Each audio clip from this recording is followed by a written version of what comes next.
এটা হতে পারে, বাট যেটা করা হয়েছে একটু বাড়াবাড়ি করেছে। তারপরেও মুসলমান যারা আজকে সোশ্যাল মিডিয়াতে শুনতে পাবেন না, হয়তো ভিডিও হচ্ছে পরে শুনতে পাবেন, আমরা এত সহনশীল, মুর্শিদাবাদের এত বেশি পার্সেন্টেজ থাকার পরেও আমরা রাস্তায় নামিনি, বলেন আলহামদুলিল্লাহ।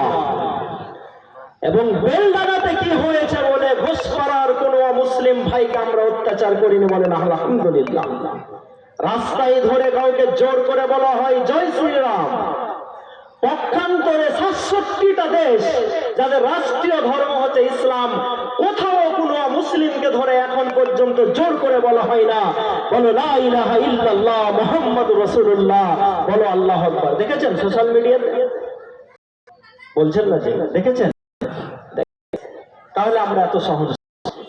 বিশ্বনবী মুহাম্মদ রাসূলুল্লাহ সাল্লাল্লাহু আলাইহি ওয়াসাল্লাম যিনি মানব জাতির জন্য কল্যাণ নিয়ে এলেন, সেই রসুলের এগেনস্টে, সেই রসুলের বিরুদ্ধে প্রতি বছর ৬০,০০০ বই লেখা হয়। কত কত কথা না বললে মনে থাকবে না যে কত বললাম, ৬০,০০০।